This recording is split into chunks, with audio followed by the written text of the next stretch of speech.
All right, and we're live in an odd fashion because I normally have a guest joining me, but I made a calendaring snafu today.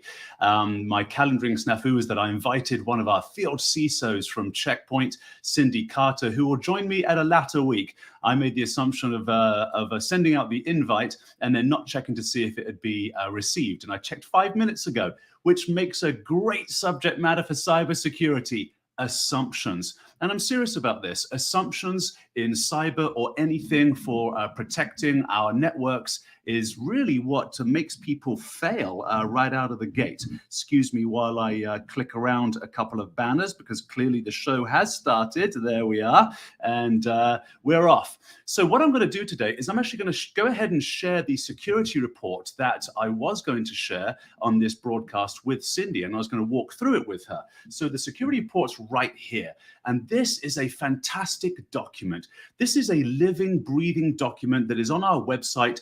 go.checkpoint.com/security-report. So go.checkpoint.com/security-report. And right there, you're going to find a document that, as I say, is a dynamic document for you to help educate your organization about the needs in cyber. But back to the thing that caught me today, and we all get caught on these things, is making that assumption. Right. So it reminds me of the stories. So these are all publicly available stories. Whenever I talk about organizations that got breached, the first thing I like to say, by putting a hand on my heart, is we feel for the organization that got breached. Too often in the press, too often in the water cooler talk, we hear people saying, well, they were negligent, or, well, this person didn't do that. You know, fair enough. When you're in the technology field, like presumably the audience listening to this and the organization that I'm with and myself, we can see things that we do every single day. Like if you're a fitness fanatic, for example, you start seeing people who perhaps aren't as fit, and you start thinking, if only that person would do this exercise, they could correct their body posture, something like that. It seems obvious to fitness experts. It seems obvious to cybersecurity experts. But the reality is, it's not obvious for the majority of users when it comes to understanding and obeying cybersecurity controls. So everybody, please jump in, comment, talk to us on the show. Here's Derek. Thank you very much, Derek, another one of our field CISOs. So Derek joined our team as a field CISO covering our European market. I think probably also, Derek, you've got Africa as part of your responsibilities. But there we are. That's Derek. Thank you very much for joining us. And by all means, ladies and gentlemen, ask questions. They will live in the archive forever. And it's going to be a lot of fun, I think, to cut this up and look at it at a later date and see where I might have made some more assumptions. So the story I was going to mention was the penetration of Tesla. This was about 5 or 6 years ago. And it's an interesting case for me because the S3 containers in Amazon Web Services, so the storage containers, were left default open by the person who was working on them. Now, this is an interesting case. Why? Because there is actually a button. There's a button that needed to be toggled to go default closed. Now, storage guy isn't necessarily security guy, but storage guy, we can assume, is a smart guy working for Tesla, after all. Tesla, cutting edge of innovation. They're hiring just the very best of people around the world. So it's a great case, not because I want to pick on storage guy, but because I want to pick on an organization that hires the best and yet is still vulnerable to breaches. And this particular occasion is an interesting one because when I spoke to them about this, I said, well, look, fair enough to point fingers at storage guy and say storage guy didn't toggle the button that said default closed. And who knows why storage guy didn't do that? And who knows why storage guy maybe even wasn't aware or thinking of it?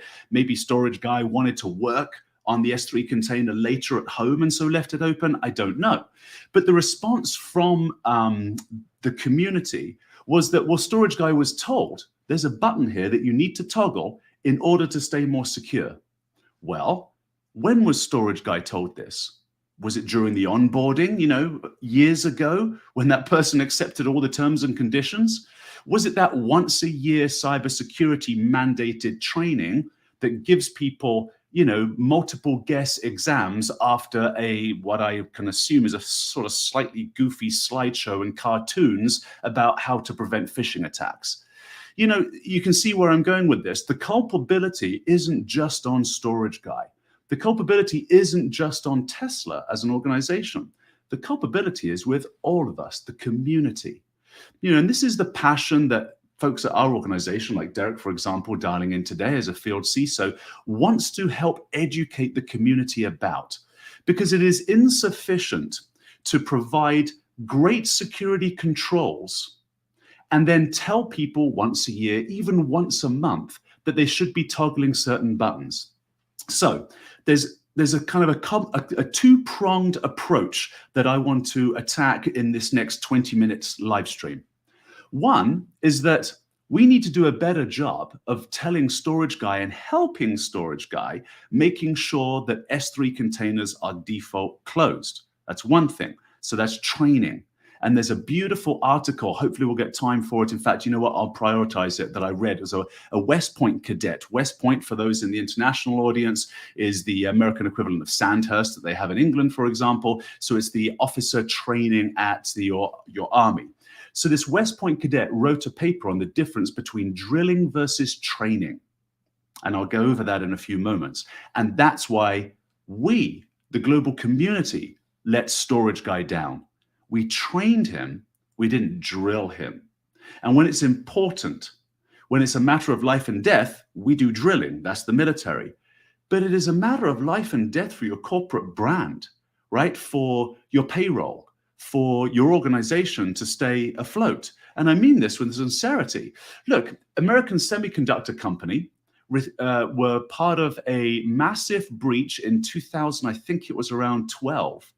And it reduced their organization to a shell of what they formerly were. They had to lay off 70% of their staff because their trade secrets were out in the open, and they ended up competing with organizations that would rip them off, right? But no one knew it. No one knew the fact that these designs had been stolen. So it is life and death, and therefore we should be drilling our people when it comes to absolute safety. We do this with fire drills, don't we? Right. In a panic, when the fire is on, that's not the time to train people. And it's also when people fall back to their what they've been drilled to do, right? I'll say training, but really what they've been drilled to do. Because under duress, our neuroplasticity is going to scramble, and you're just going to follow what you've repeatedly done in the past. So in a fire drill, you better know where those fire escapes are. And it's the same in cybersecurity. If it's of that importance, we need to be drilling people. Now, the second prong approach I want to take on this, and this is where we'll dig into our security report a little bit, is the fact that we want to be able to provide so much cybersecurity control so that users don't have the option to bankrupt the company. In other words, take those buttons away. Now, here's the problem. When we provide too much security, there is less flexibility for employees to do their work. This is always going to be the battle between security and between the business moving fast at the speed of light and being competitive with other organizations out there. So let's do a philosophical discussion then today on these things. Firstly, that paper, Drilling versus Training, by that West Point cadet. Here's the basic premise of it. Okay, this guy, here's the abstract. It turns out that the Battle of Gettysburg, which for those outside the United States of America, this was the decisive battle that made America a nation against the Redcoats, against the British. Now, at the Battle of Gettysburg, one of the most important battles studied in US history, right, in high school classrooms, it turns out that 90% of soldiers did not even discharge their weapon. They didn't even pull the trigger. Right? We know this from the 18,000 fully loaded muskets lying next to all of the fallen soldiers' bodies and a full issue of bullets in each of those soldiers' pouches. Now, the US military, like most militaries around the world, they document absolutely everything. So this was documented at the Battle of Gettysburg. Fast forward to the Vietnam War. The US military had completely reversed that trend, where 90% of soldiers ran into a hellfire of bullets and engaged in something that is, frankly, against the human condition, right? Kill or be killed. Okay, how did they do that? Drilling, not training. That's what the paper was about. So you understand that, I think, right out the gate. Drilling requires you to have a repetitive exercise every single day. Well, we can do this with soldiers. But can we do this for cybersecurity with everybody? Because that's ultimately what we're asking here. We're ultimately asking our organization, this is why we do phishing awareness campaigns. You are asking this of your organizations. You are asking, can you work with me to keep this organization safe? And we have to ask them, right? We have organizations that have hundreds of millions of dollars worth of our gear in their shop. And yet an employee with enough privileged access could let the threat actors into the organization. So we have to train them. But notice the little nuance there. I said with enough privileged access. Now that's what zero trust architecture is all about, and what we at Checkpoint call infinity architecture. And we take that a little further than just saying zero trust, because infinity, our architecture of infinity, includes prevention. And this is where we're going to get into the report a little bit, because I saw a couple of notes. And so again, go checkpoint.com. And we've got /security-report, and you get this great document here. It's not a deep technical dive. It's the kind of document that you, the CISO, or the department of the CISO, can put on the desk of the CFO, the COO, the CEO, to get buy-in to your cyber programs, to get buy-in to acquire more budget, okay? So go grab this document. Here's the menu up here. And what I was going to show you is preventing, so chapter 7, preventing the next cyber pandemic. So let's just take a look at that. Now here's Johnny Fishbein. Now Johnny Fishbein is our CISO over at Checkpoint. This is our live threat map. And so, this is kind of architecture, a little bit of fun, but it also does show people outside of the cybersecurity world just how many attacks and how much threat is going on out there. So it's a good visual for that kind of thing. So Johnny wrote this chapter, Fishbein, our CISO, for our security report, talking about threat prevention. And really, this is the core of our DNA at Checkpoint. The difference being that most organizations find an extreme comfort level in blocking known attacks. Now, why? Well, it's obvious. Because if the attack is known, we can say, we're never letting that into our office. We're never letting that in through the door, okay? Whether it be cloud architecture or on-premise network, we can block all the known attacks out there. Here's the problem with that. Our threat intelligence database, and this was from about 3 years ago, so I'm sure it's more now, we block 7,000 unknown attacks every single day. Now, I'm not talking about zero-day malware, zero-day software, although it could include that. Those are more rare, as you know. These are very expensive vulnerabilities to run.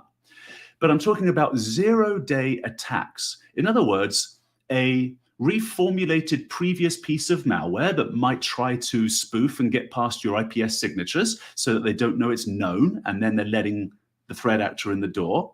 It could be the new use of a attack string. So take, for example, at some point, ransomware was not a thing. In fact, I was looking it up just the other day. The first ransomware attack, actually, the first official ransomware attack was before the year 2000, if you can believe that. It's pretty wild. But in actual fact, the biggest, most, when we first started seeing ransomware off the top of my head, I think it was around 2007. And then, of course, today, we see double and triple extortion ransomware attacks. That's what I mean by a new threat. So at some point with ransomware, for example, organizations would have said, okay, we need to do a much better job with our air-gapped backups. We need to make sure those backups are no longer than a day, a week, whatever you can tolerate, a few hours, and then we're going to reinstall. And so the threat actors started to find out that organizations were saying, hey, you know what, go screw yourselves. We're not paying your ransom, right? We've got our backups. Thank you very much. Goodbye.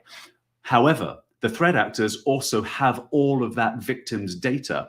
And so the double extortion piece of a ransomware attack is that they will then release those files to the dark web for threat actors to further attack them, for people to find their client list, to find personally identifiable information. So that's double extortion ransomware.